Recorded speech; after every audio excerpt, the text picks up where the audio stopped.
So, good evening, ladies and gentlemen.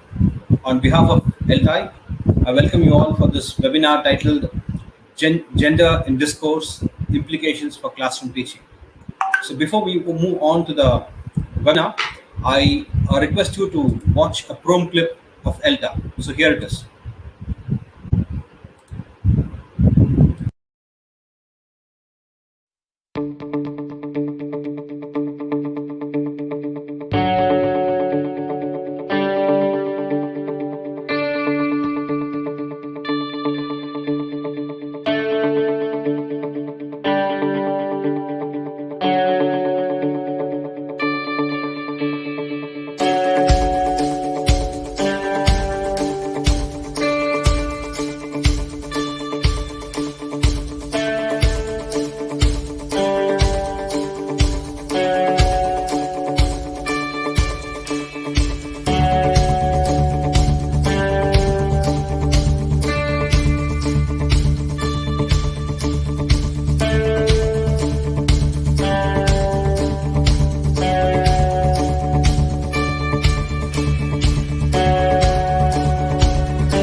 So thank you participants for watching the video.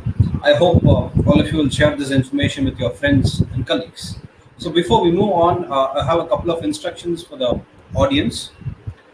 We have a chat facility where we can discuss our ideas on the topic being discussed. And if you have any questions, you can post your questions on the chat. Your questions will be directed to the speaker at the end of the session. But the chat is not meant for sharing your personal information like your mobile numbers or email IDs. So I request people to adhere to all these instructions. So with this, I hand over the session to Professor Krishna Chaitanya from the Hyderabad South LTI chapter. Over to you, sir. Thank you, Dr. Praveen. Good evening. Good evening, everyone. Hope you're in good spirits. On the behalf of LTI family, I'd like to extend a warm welcome to all the participants. It's a great privilege and honor for me to welcome you all for this 58th webinar series on gender in discourse, implications for classroom teaching. The purpose of this webinar is to explain the meaning of discourse and provide a brief overview of gender studies in linguistics, particularly in discourse. It also discusses the select studies of gender in terms of textbook discourses, classroom interaction, and student diversity, highlighting the implications for teaching as well as learning. With these few words on the topic, I take it a privilege to introduce the guest speaker of this webinar, Dr. Soumya Sharma. Dr. Soumya Sharma is an assistant professor in the Department of Linguistics at the English and Foreign Languages University, EFLU, Lucknow campus. She was a guest faculty at IIT Kanpur for a year, where she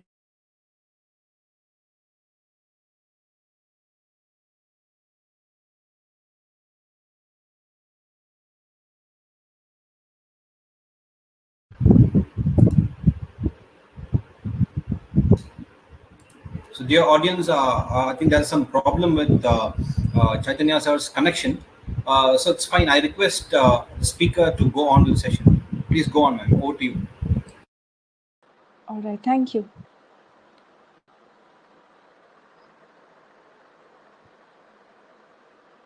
Good evening, everyone. Sorry for that glitch. I am Dr. Soumya, and I teach in the Department of Linguistics and Contemporary English at the English and Foreign Languages University at the regional campus, Lucknow. Today, I'll be making a presentation on a topic of my interest, gender in discourse, and its implications for classroom teaching. Now, before I begin with the presentation as such, I'd like to actually start off with a tiny anecdote. And that is, years and years ago, I was in my late teens when my grandmother was a little ill. And we had a German doctor who happened to be visiting us, Dr. Wolfgang. And he had obviously come to India, and he was staying at our place with his partner. And one day during dinner, he got extremely excited.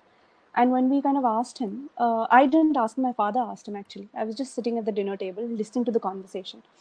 So he said that, his brother, he had an elder brother, the elder brother was married.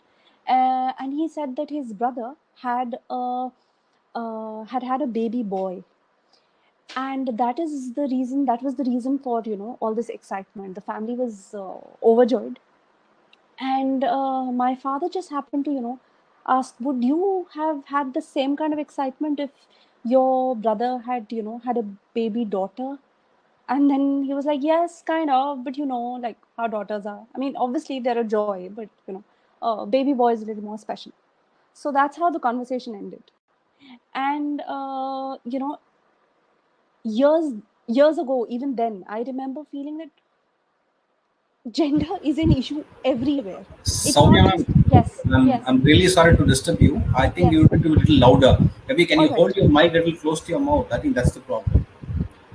Is the sound is better? Yeah, now it's better. All right, thank you. Thank you. So I remember coming back to that anecdote. I remember, realizing this, that gender seems to be a problem everywhere.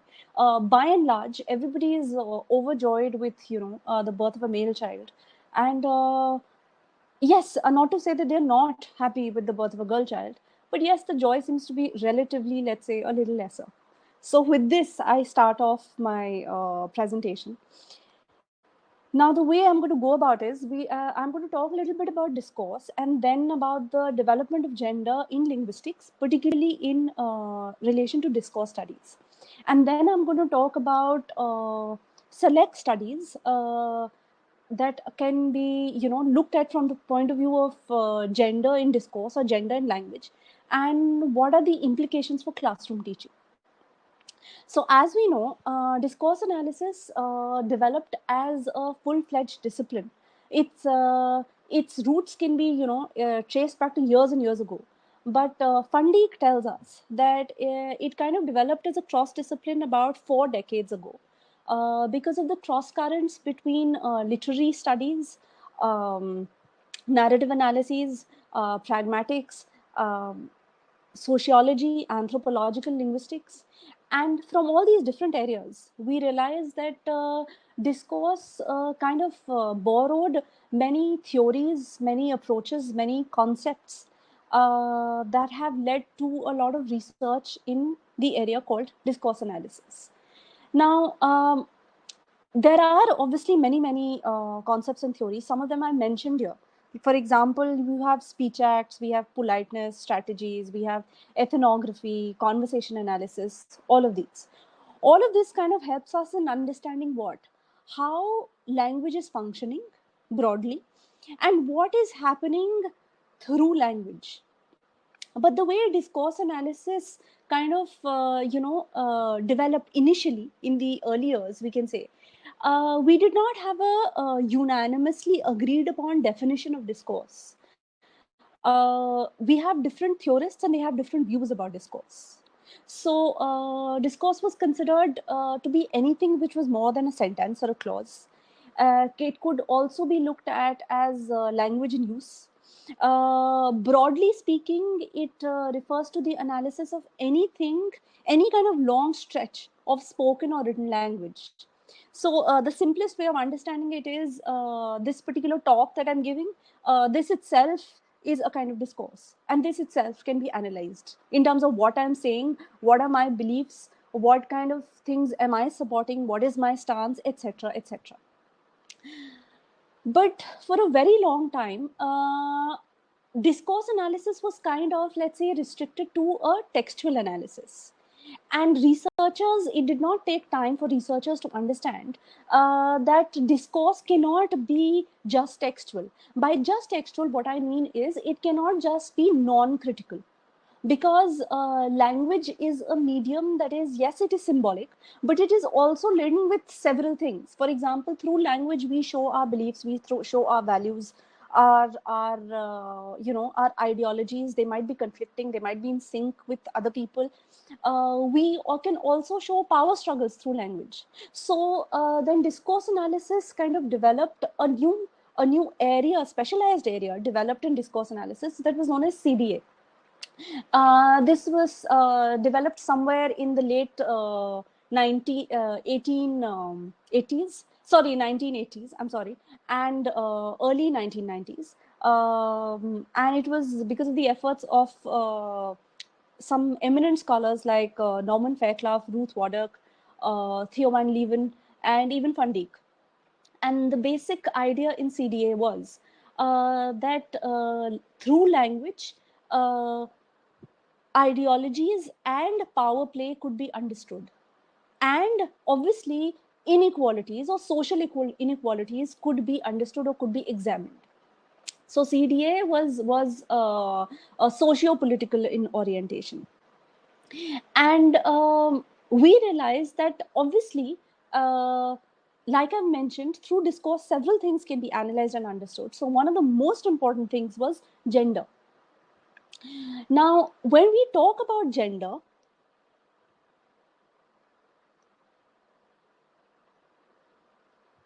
I hope this slide on gender studies is showing. When we talk about gender, we say that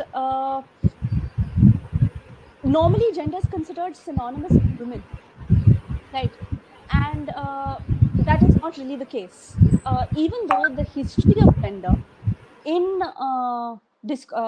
linguistics per se began with a focus on women, but that is really not the case nowadays. Why? Because gender is kind of it's developed a lot more. The focus is not just on women, but the focus also includes masculinity studies and the LGBTQ community.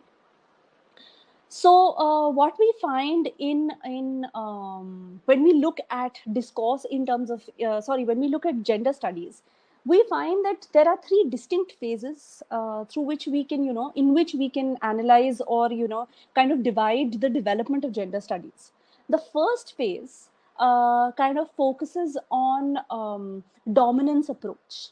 Now, dominance approach means that this was sort of ushered in by this person called Robin Lakoff in her pioneering work in 1975, where she talks about, in this work called Language and Woman's Place, where she talks about how language makes women sort of powerless, and language is sexist towards women.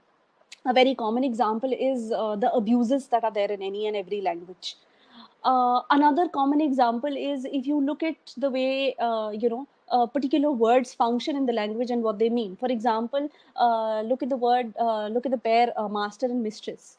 Mistress obviously has sexual connotation to it. Master does not. Another one can be, the use of titles like Mr. and Mrs.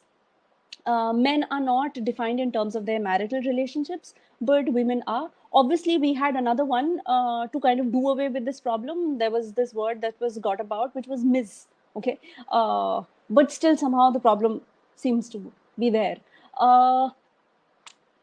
So language is sexist towards women, right? The other thing that Lakoff also talked about was how women, in terms of the way they use language, they sort of project themselves or portray themselves to be these powerless creatures. Um, for example, the excessive use of intensifiers, the excessive use of adjectives, words like "oh," "so cute," "sweet," things like that. Okay, the excessive focus on colors, right?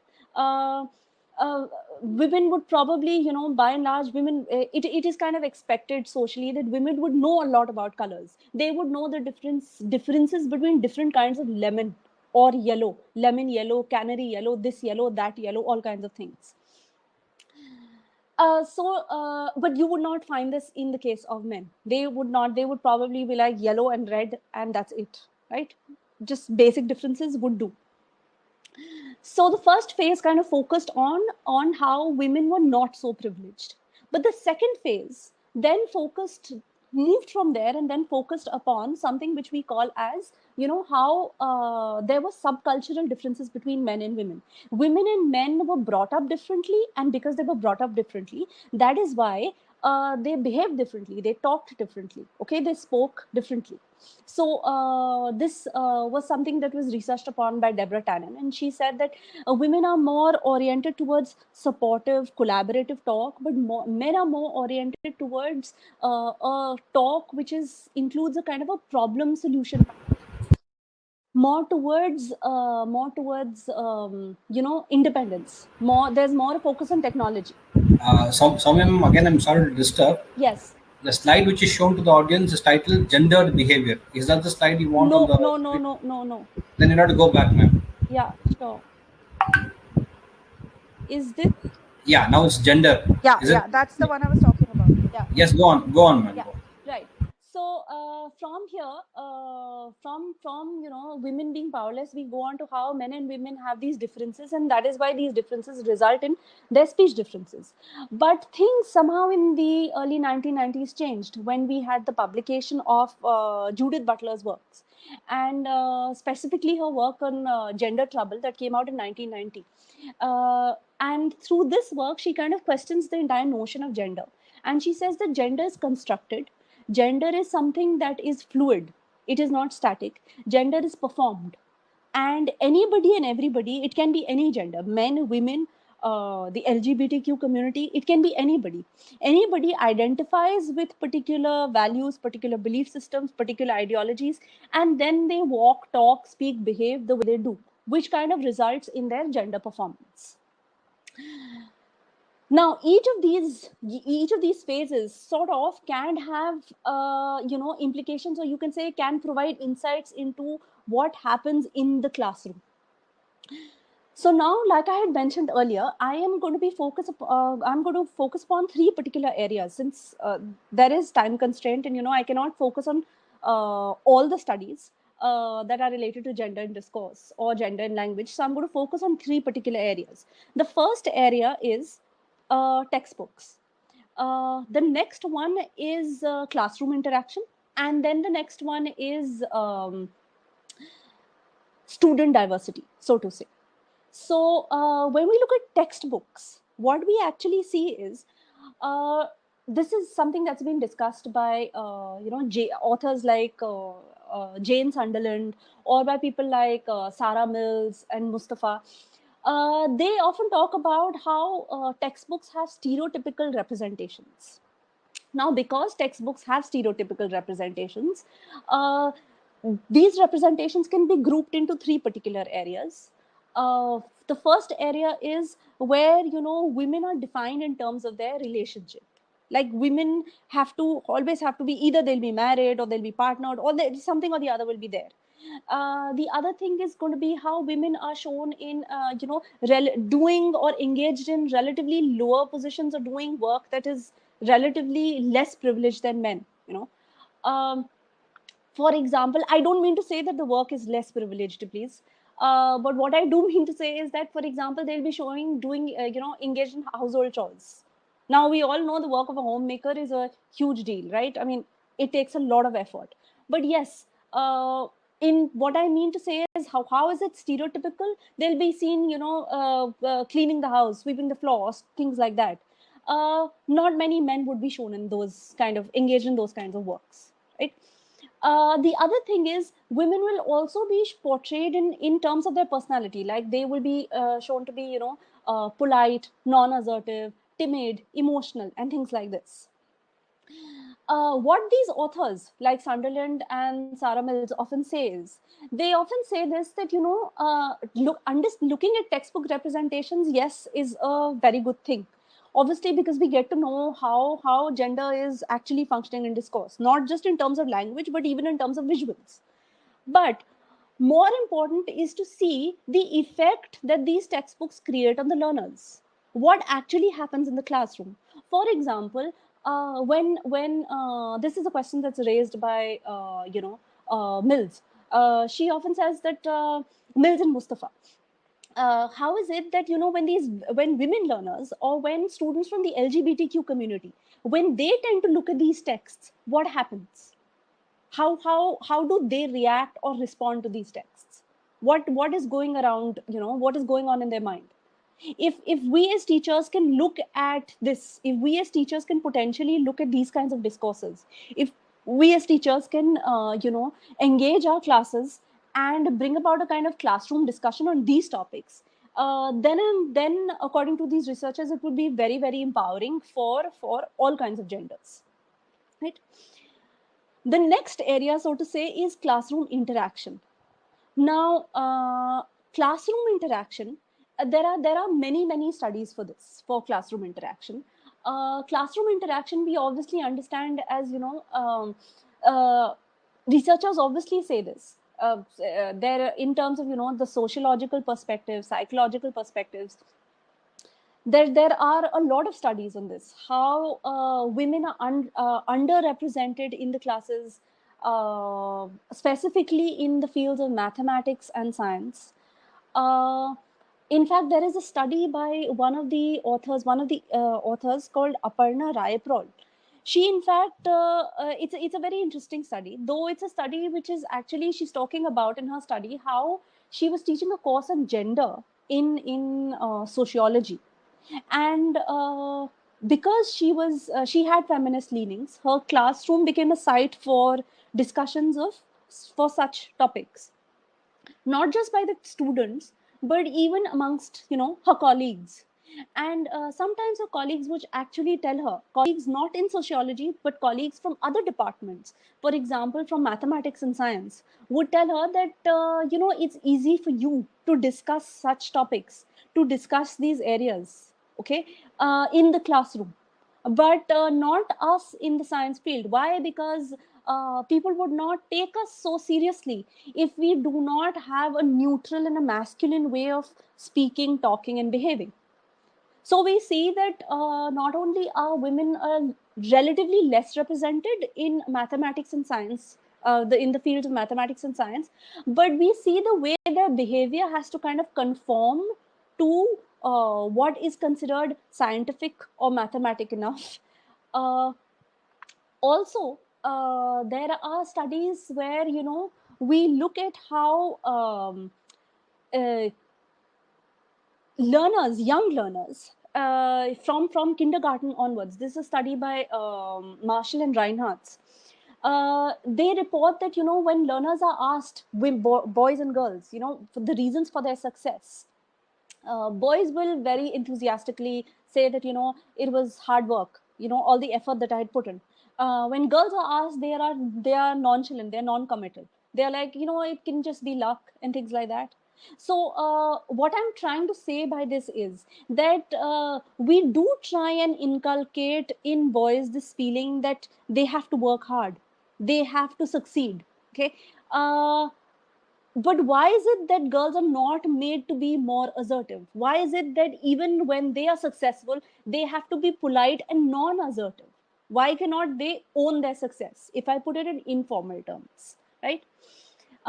This has got to do a lot with the way we gender our children, right? Obviously it has also got to do with classroom teaching, but also outside the classroom teaching, right? Then we have studies where we talk about classroom interaction per se. For example, there is this study by Julia Davies. She has discussed and looked at how gender happens in classroom interaction. Like, how is it that boys and girls speak? And she talks about how, the differences in their speech in terms of listening and speaking activities. Broadly, in terms of, what's done in the classroom, what's discussed, topics that are discussed in the classroom. So Davies reports and says that girls often say this, that, if it's a classroom discussion, they will support, they will engage with the topic, they will come up with ideas, they will, collaborate with each other. But boys, in fact, in her study, even though they collaborated with each other, even though they were quite intelligent, but still, right, they used a lot of four-letter words. Why? Because that was supposed to be part of their boy culture, or their, trying to show their masculinity. And there were attempts to kind of subvert the classroom teaching. Okay. What do we understand through this study? Or the next one that I would probably like to talk about, which is by Margaret Weatherall and Nigel Edley. We understand that women's issues, yes, they might be important historically, right? Women's issues even now are very important, but so are issues of men. While women are struggling with what they're doing, but so are men. And so gender studies needs to kind of develop and include, not restrict itself to just women, but it also needs to include men and other genders. For example, I just mentioned the study by Weatherall and Edley. This was a study that was conducted in 1999. And this was a study that was done with college students. And basically, these college students were asked, what do they think about themselves, about being men, about, their college culture. And there was a clear divide that was seen. There were boys who associated themselves or wanted to, be like those boys in the class who were athletic, who were into sports, who were popular, and who were admired by the girls in their college. And then there was this other section. They were the nerds who were not at all admired, sometimes even stigmatized, left alone, and totally unpopular. So we do, from, what Deborah Tennant said, we have subcultures of men and women, but we also have subcultures within subcultures. For example, women is not a consolidated homogeneous group. We have different kinds of women. So when we are looking at gender, in discourse, for example, or the gender discourses of women, we need to look at multiple issues. We need to look at the context. We need to look at what is actually happening locally. Same thing with men, right? Same thing with the LGBTQ community. Okay. We also have studies, not per se, I did not come across too many studies in linguistics, but there is one very interesting study that I'd like to share and talk about, is this study by Bhattacharya.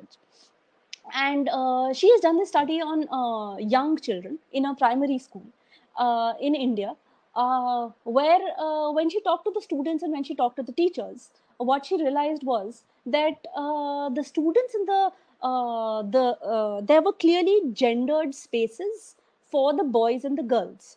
The students and the teacher, the students, the girls and the boys were given these covert messages to, behave as girls and boys. For example, the girls were told that they could engage in they had to engage in polite behavior. They had to listen to the teacher, behave well, dress properly.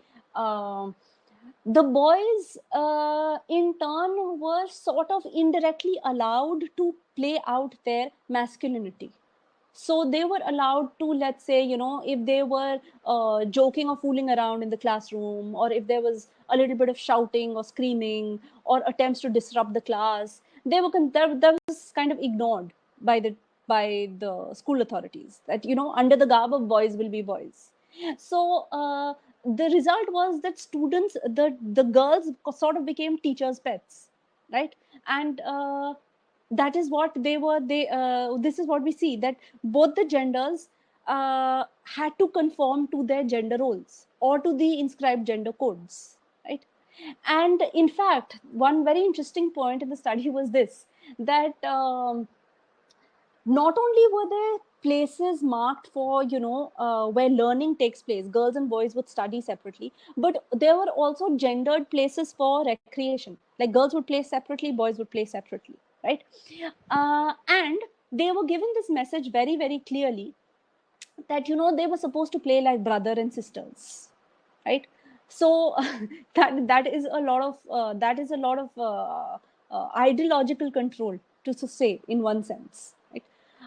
uh, but like I mentioned, apart from this study, there have been other studies in India also. We also have the NCRT report. It's a focus group report on gender education, and this report also clearly states that not only are there stereotypes in textbooks, but gender in India is a, is complex, and because it is complex, it needs to be studied in all its complexity. Like, we need to, it cannot just be gender in language. It might be gender power in language. It might be gender race power in language, right? So there are many other factors that come into play, factors like race, community, caste, religion, multiple factors that might come into play. So when we are studying gender in the classroom or outside the classroom, we need to focus on these areas.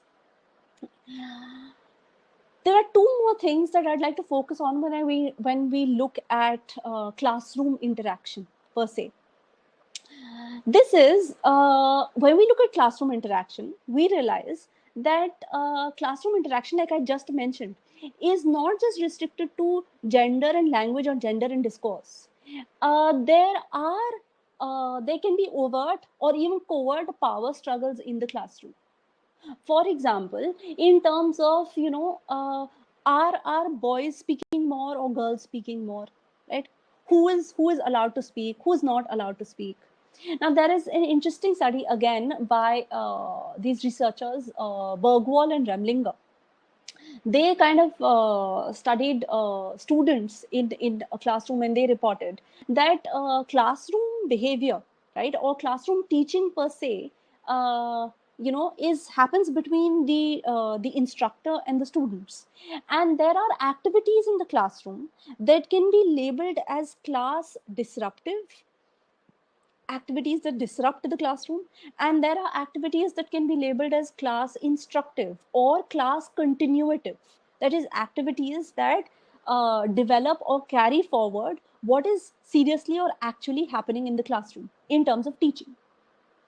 So there are two interesting things that come out from this study. The first was that both the boys and girls in the classroom engaged in class disruptive behavior. Obviously, there are times we can see this in our classrooms itself. Okay, every time we cannot expect our students to be enthusiastic about learning and paying attention in the classroom. There might be days in the classroom where they're very dull, and they might have this thing where they prod their batchmates and say, why don't you ask a question? so that more time can be wasted in the classroom, right? So as teachers, as scholars, we are familiar with this. Even as students, we're familiar with this. So yes, class disruptive behavior was practiced, so to say, by both the genders, but class continuative behavior was practiced more by the girls. They were a little more conscientious. They were a little more serious about what was being taught in the classroom. And more importantly, and an interesting point was that even though there were attempts for the boys to subvert the conversations of girls, by making fun of them, by laughing at them, by passing snide comments and things like that, but still, the girls insisted on giving feedback or speaking up or participating in the classroom, even though the feedback might not be considered positive by the boys, right? But still feedback was given. They were able to participate on particular lessons, on particular topics that were being taught. Another important point was that yes, we've come a long way in when we talk about gender studies and language, uh, from what Lakoff talked about, that women are completely powerless. No, they're not, right? But yes, in the classroom, we see that when it comes to classroom participation, there are covert power struggles that happen. That is, there are attempts. People have to actually, specifically for women, for girls, they have to actually struggle to speak in mixed sex conversations. They are more interrupted, right? They have to make an attempt. They actually have to articulate. They have to voice what they are trying to say, right? So gender, yes, it can be seen in relation to power play. But then uh, another interesting point about this is that we cannot always say that boys will subvert a classroom and girls will be the ones who will be subverted, and there will be power play in terms of girls being powerless and boys being more powerful. No, this kind of a relationship classically cannot exist. Why? Because um, like Butler says, if gender is fluid and its performance is fluid, right? So, in the classroom, a person, it might be a girl, it might be a boy, cannot be always powerful, cannot always take the floor, cannot always speak more, right? There will be instances when that same person is overpowered by another. There will be instances when that same person will have to give the floor to another person, maybe from another gender. So this is something that's been discussed by another scholar, Judith Baxter, in her work, where she talks about studies these young pupils who are about to give their CGSC exam. And these young students, she's kind of, examining how they do on the speaking and listening tests. So obviously, she is looking at how they're speaking in the classroom, right? And she comes to this conclusion where she says very, very clearly that it is not always the case that boys dominate and girls are dominated. There can be moments when either can be dominated by the other. So yes, it is fluid. The entire situation in the classroom, what really happens is fluid. Another point that I'd really like to mention here is a very interesting thing is also that we need to focus upon is teacher attitudes. What is the attitude of the teacher towards the students? That is, how is it that the teachers are behaving towards boys and towards girls in the classroom?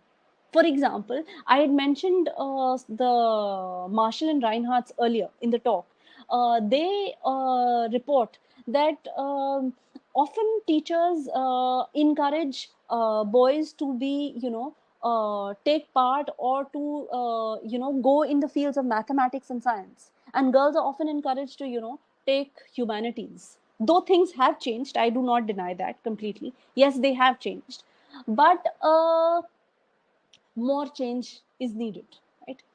uh, what are the teacher attitudes when it comes to the behaviors of men and women in the classroom, or girls or boys in the classroom at a younger age? What is being taught to them, not just overtly, explicitly, but what is being told to them implicitly what are the messages that they're getting in the classroom, that this is the way they're supposed to behave, this is the way they're supposed to dress.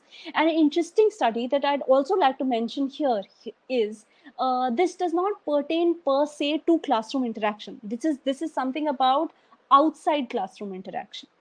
But this has been reported by researchers like Penelope Eckhart, and they say that gender is something that is so inscribed in our very being, the way we think, the way we talk, the way we dress, what we, from in terms of the information overload that we have, and in terms of what we gain from it, what we take from it and what we leave out.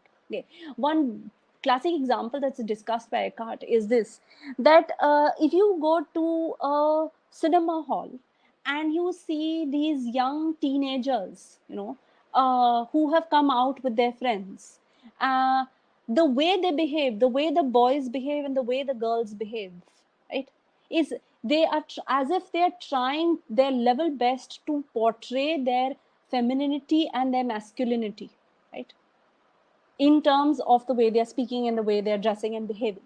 So gender is something that is so much a part of our existence. It's not just there in our classroom interaction, but it is also there outside the classroom. So obviously when students, what I'm trying to say is, when students are spending much more amount of time outside the classroom, obviously gender is becoming a part of them, so they are bringing all that into the classroom. So classroom research, like Mills and Mustafa had said earlier, would be sort of enriched if we don't just focus on textbooks. Textbooks are important, but we also see what students are doing with these textbooks. What kind of an affect or what kind of an emotional response are students giving to these books, or even to topics that are raised in the classroom? By and large, any kind of a topic which might be, let's say, non-neutral. Then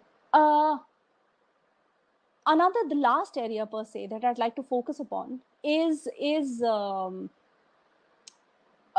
student diversity. Now, like I've said earlier, obviously gender is an important part of our existence. It not only enters our classroom in terms of number, but it enters our classroom in terms of diversity. And when we say diversity, what we mean here is that it's not just men and women in the classroom. There are other genders. There are lesbians, gays, bisexuals, transgenders, and many more. So what really happens when they are part of the classroom? How is it that they look at texts? How is it that they are seen by their own classmates?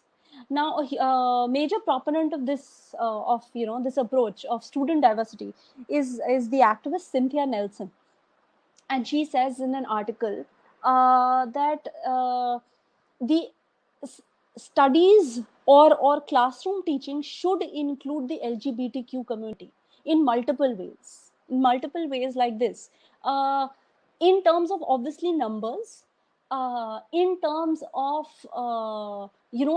topics that are raised in the classroom, in terms of dismantling norms of let's say heterosexuality or heteronormativity, of what is socially acceptable in society and what is not, but also in terms of what is done with these students in the class.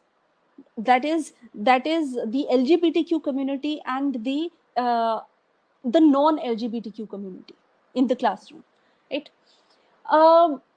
One important point that can be made here is what is the reactions of students to texts that are brought in, texts that focus on the LGBTQ community.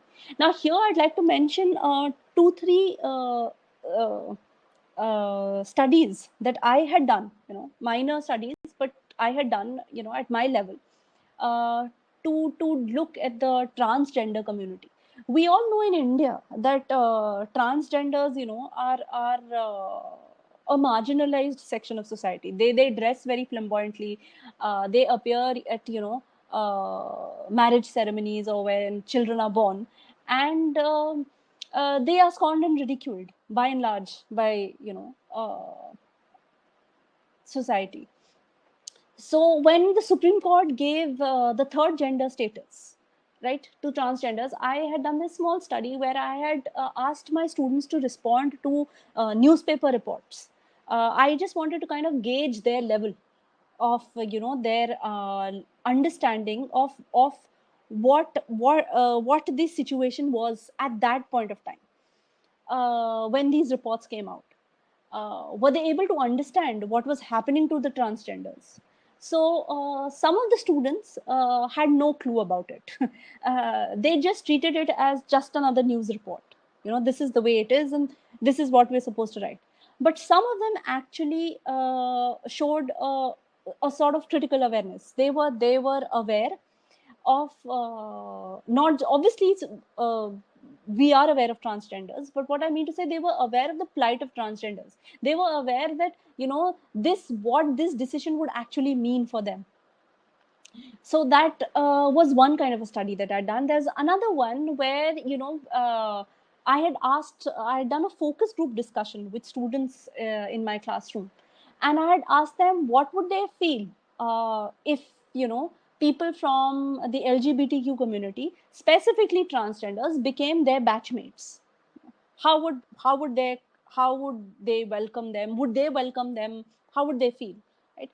So what I found interesting in my study was this: initially there was a lot of enthusiasm and excitement that this is very nice and this should happen, and transgenders should be allowed to study and this and that, all of that, and there were students in the classroom who started saying that great, we would actually welcome this move, and things like that. But gradually there was a certain section in the class that started questioning this over enthusiastic section.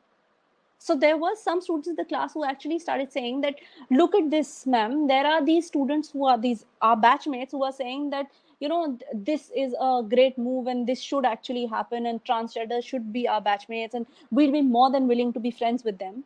But these same people, when the LGBTQ community members come to the classroom and study, these will be the same people who would actually not interact with them. So initially there was a lot of alignment and a lot of enthusiasm, but then it led to a lot of conflict. So it is, what I'm trying to say through this is, it is important to see how our students react or respond to social events. It is also important to see how our students respond to not just their own gender, but other genders, right? And yes, it is important to see how a teacher, like Mills and Mustafa say very, very clearly, how a teacher deals with a particular text in the classroom. A text can be sexist, it can be highly sexist, right?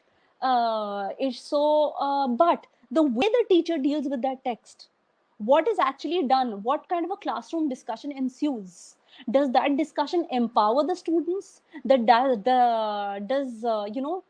that discussion lead to some kind of fruitful action, some kind of awareness, social awareness or critical awareness among the students? Then that discussion is then getting those kinds of texts in the classroom is worth it, right? For example, there's another one that I had done where I had actually brought texts on transgenders in the class, right? And yes, needless to say, there was a lot of ruckus in terms of a lot of noise that was created in the classroom, where students were not expecting it. But yes, there was a lot of fruitful discussion that happened at the end of it. So at the end of my talk, I'd just like to say something very simply, that gender is a part of our way of thinking, our way of being. And yes, a lot of research has been done in the classroom. A lot of it has been done abroad. A lot of it has also been done in India. But more research needs to be done in India, specifically in terms of gender and discourse or gender and language, in terms of books, in terms of classroom practices, and in terms of including other genders in our classroom discussions. Thank you so much.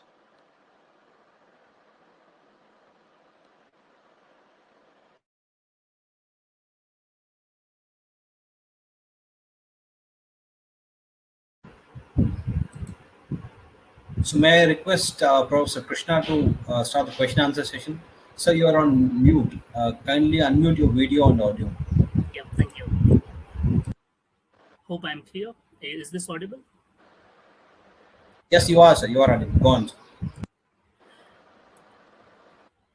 Thank you, Dr. Soumya Sharma, for your enlightening and engaging session and your critical reflections and insightful remarks on gender in Thank you, discourse. sir. It's worth appreciating and worth mentioning. A lot of practical examples, and many of the audience can identify with examples that you've quoted during your talk. Uh, Let me quickly share a few questions since the time is limited. I take up first question from a participant by name Jumrala Patik. Sorry if I spelled it wrong, pronounced it wrong. Yeah, the question is, you said that discourse is a text larger than a sentence or clause.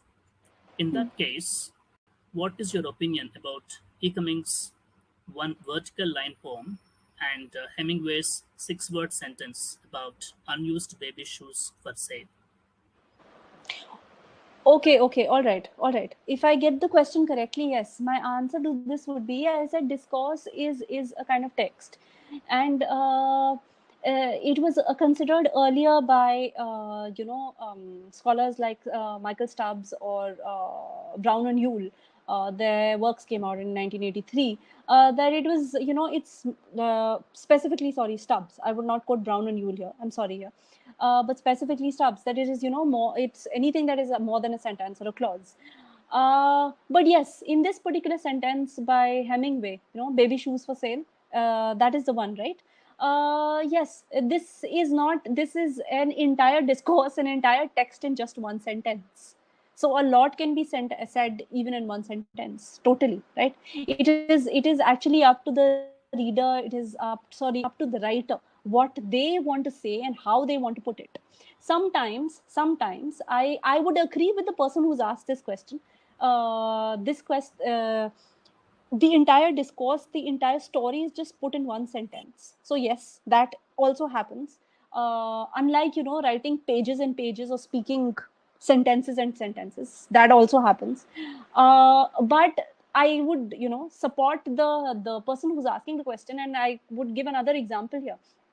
Sometimes you don't even need 6 words or 7 words or 8 words like Hemingway's used. Sometimes you can just do with no words, just silence. Even that is discourse. Silence itself is a discourse, right? You can by choosing not to speak, you're speaking a lot. So yes, discourse is it's actually, it's like anything and everything can be a text, right? Verbal, non-verbal. Thank you. Yes. Thank you. Here comes another question from Anurag. Would you kindly explain diversity in classroom in context of a male teacher versus a female teacher? Diversity in the classroom. I had used this diversity in the classroom when I was talking about student diversity. That is, the focus should not just be on, when I say, heteronormativity or heterosexuality, just men or women, straight men or women. There should also be an inclusion of the LGBTQ community. That is the way I talked about. But the question here is, sir, it's about men. If Krishna sir, if you could just repeat the question. It's about, it's in relation to teachers, right? Let me repeat the question. Would you? It's all about. Would you kindly explain diversity in classroom in context of a male teacher versus a female teacher? Male teacher versus female Diversity. teacher. All right. So yes, male teacher versus female teacher. In terms of, let's put it this way, in terms of humanities, right? I'll speak subject wise. In terms of humanities, we would find more this, I'm not giving figures over here, right? This is just my opinion, that you would find more women teachers, right? Specifically, we'd find more women teaching gender. We'd find more male teachers teaching, in the fields of science and mathematics. And yes, their behaviors would affect the way they are teaching in the classroom. But I would also go to the extent of asking another question: why is it that we mostly have female teachers teaching gender, or why is it that we would have male teachers teaching mathematics and science? Why can't this quotient change slightly? I'm not saying change completely, but change slightly. We do have male teachers. I am not saying that we do have male teachers in humanities also, but why don't we have more women teachers in mathematics and science? Thank you. Here comes another question from Hari Singh. What is meant by gendered interaction? Is it same or different to or from gender in interaction? Is it same or different from? Gender in interaction. Okay. When you say gendered interaction and gender in interaction, when you say gender in interaction, it would mean how gender is playing out in that particular conversation, in that particular interaction, right? How you would say men, women, or other genders, right? How that is being, let's say, manifested or reflected. But when you say gendered interaction, then it is sort of like this: people from particular genders conforming to their gender codes. That would be a gendered interaction.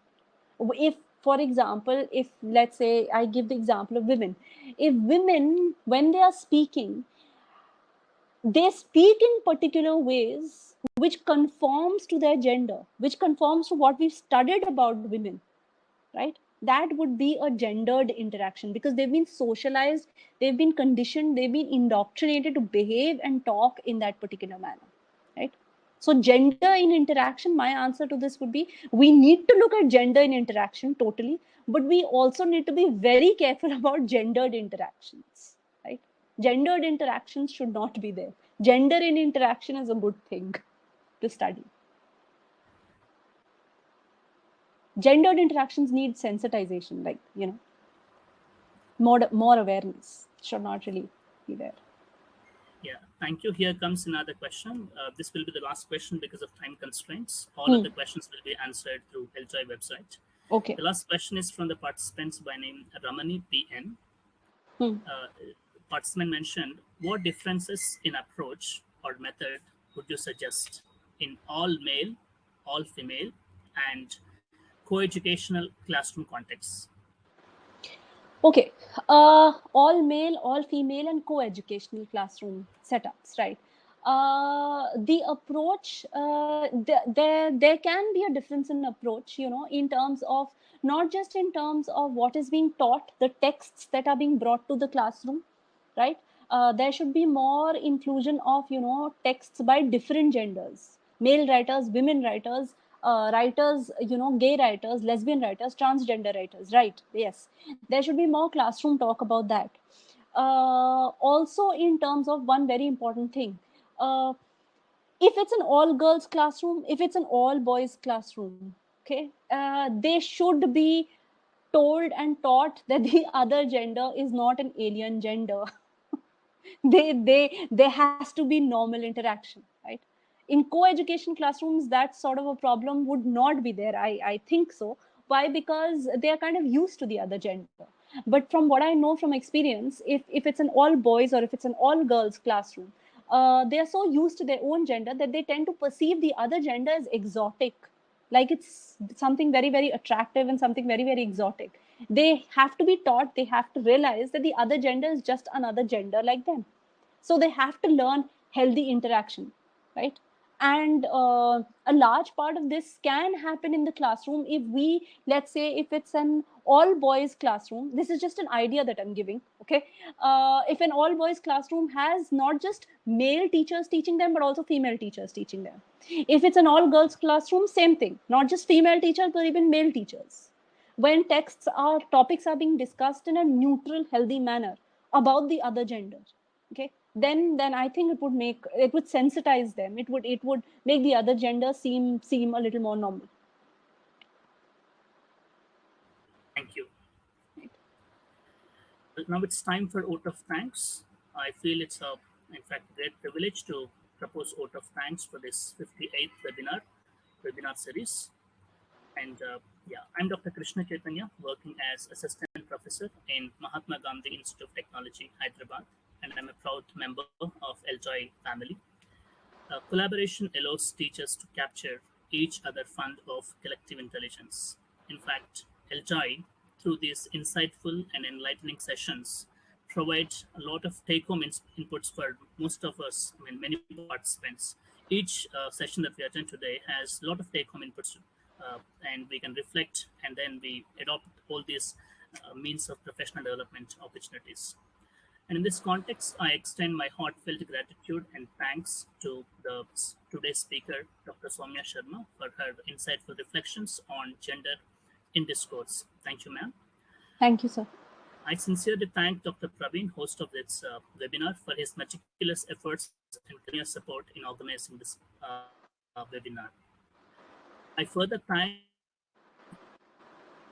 LJOY for providing us such a wonderful and continuous professional developmental opportunities for every teacher, every research scholar, and every individual in general. And I thank LJOY one more time. And I also thank my institution, MGIT, for providing me support and strength to take up such insightful and professionally enriching opportunities.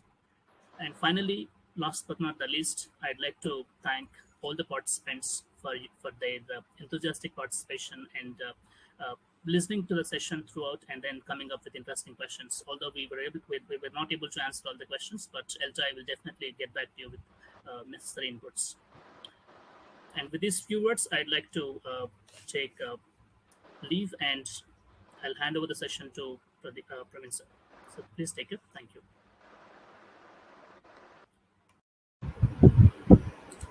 Thank you, sir, and ma'am, for that good session. It was nice moderating, sir. Dear participants, the webinar for the next week is titled Using the Backwards Design Instructional Framework. The resource person of this session will be Dr. Sonali Bhattacharya from Oxford University Press and British Council India.